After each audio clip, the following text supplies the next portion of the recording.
As long as you are not Patrick from SpongeBob living under a rock, you have heard of Donald Trump's ambitions. What if Donald Trump's dream of making Canada the 51st state actually came true? Believe it or not, many US states started as independent countries, each with its flag, government, and ambitions. Today, we're diving into the fascinating histories of independent countries that became a state in the United States of America. First, the Republic of Texas. Texas, as we know it today, wasn't always just a state in the US. The Republic of Texas was a country from March 2nd, 1836 to February 19th, 1846. The nation had several presidents. It had its autonomy and ambitions. The Republic of Texas used to be under the control of the Mexican government, but the conflict escalated due to the influx of Americans into the country. The ratio of Americans to Mexicans in Texas was 10 Americans to 1 Texian. This was contrary to what the Mexican government had expected.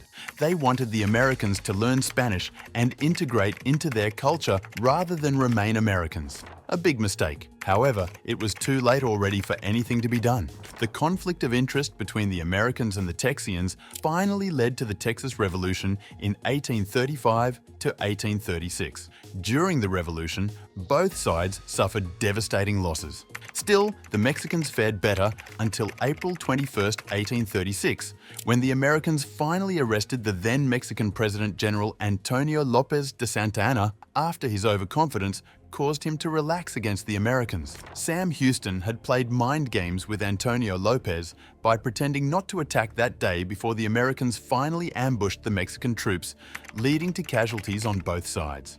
40 casualties for the Texans and the Mexicans, 630 dead, 200 wounded, and 730 captured, including Santa Anna himself. After the revolution, Sam Houston reached out to the American government to annex them. Still, the US was reluctant, as annexing Texas then had the potential to lead to civil war between the slavehold and free states of America, leading to a blown-out war with Mexico, or incur more debts for America as Texas was in a considerable debt cycle. The British stepped in to help Texas with its debt by using it as a trading route. Alleviating the debt situation finally led to Sam Houghton's wishes. On December 28, 1845, Texas officially became a state in the United States, becoming the 28th country to join the Union. Soon after, the conflict of power in the Kingdom of Hawaii began. The Aloha State was known as the Kingdom of Hawaii from 1795 to 1895. Kamehameha united all the Hawaiian Islands under his rule before the white American missionaries and businessmen started arriving. They were welcomed with open arms as usual. Before long, in the 1840s, they had made up a tiny minority of the population, but were able to use their influence to sway the king to get two significant things done. The first being that the king had to establish a constitution. The establishment of the said constitution drastically reduced the monarchy's authority in Hawaii. This made it easier for the white settlers to influence the government since they knew the inner workings of the constitution and how to turn the currents in their favor.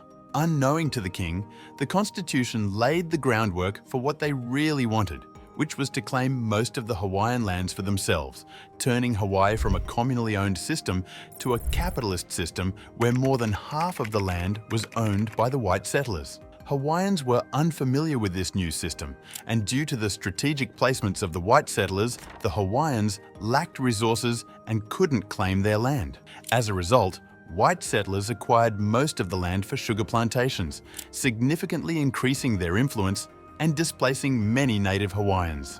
The 1875 Treaty of Reciprocity allowed the US to get Hawaiian sugar tax-free and guaranteed that Hawaii wouldn't allow any other foreign power to touch its land. Hawaii's sugar economy boomed, and America gained considerable influence over it. In 1887, American businessmen held the king at gunpoint and forced him to sign this constitution, which would severely limit the monarchy's power and give much of it to white business. Queen Liliuokalani ruled from January 29, 1891 to January 17, 1893.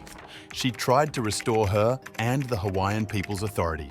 Seeing this, the businessmen and heavily armed US soldiers overthrew the Queen and asked the United States to annex them. However, President Cleveland saw the overthrow as illegal and refused to annex Hawaii. The Queen and her people not willing to give up, tried to regain control, but were either arrested, put to death, or put to hard labor. The colonizers quickly took over power. Sanford Dole became the first president of the short-lived Republic of Hawaii, where he kept pushing for its annexation.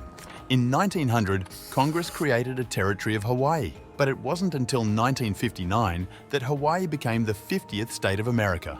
Now let's talk about Vermont Republic. This area is now located within Ohio, but it used to be a country before being annexed into the US. The Vermont Republic had its flag, national anthem, and more. It was formed in 1777, but wasn't recognized by any world power till 1791. The country's formation in 1777 led to the introduction of a constitution that was deemed to be ahead of its time. It was the first constitution in North America, and it also banned slavery while giving the colored a right to vote. This could be seen as a reason why the US didn't give the Vermont Republic proper recognition. Years went by so quickly, yet the US didn't regard this territory as a country, leading the Vermont Republic government to seek readmittance into British authority. The US finally recognized the country and annexed it in 1791 as a way to balance the scale between slavery, allowed states, and free states. Vermont is the only case in this video where the Americans didn't move to a new place, set the groundwork to take over, and then annex the state into the US. Vermont was already a country populated by Americans. The only issue was that America didn't want them, so they kept pestering America until they finally accepted. Vermont became the 14th state of the US. This list wouldn't be complete without giving props to California, the 25-day country. They should probably be a Guinness World Record for that. Mexicans had noticed the growing influence of Americans in California and the looming war with America, so they threatened the Americans. This led to the Americans rebelling against the Mexican government. During the Mexican-American War, under the president's order, a group of 800 Americans led by U.S. Army Brevet Captain John Charles Fremont went to overtake California.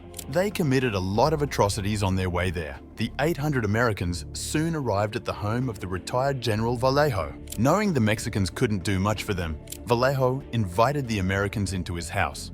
After a 3-hour meeting, he agreed to sign away from California to the Americans. However, this doesn't save him and his family from being arrested and jailed. With that, California was declared a country, but that only lasted for about 35 days before it was annexed into the United States. With that, we come to the end of white colonizers going into countries, taking over, and then begging the US to annex them. Texas, Vermont, and Hawaii are all prime examples of the vicious cycle of America's expansionism. One would think that it would have ended in the 1900s, but here we are today, with Trump expressing interest in Greenland and Canada.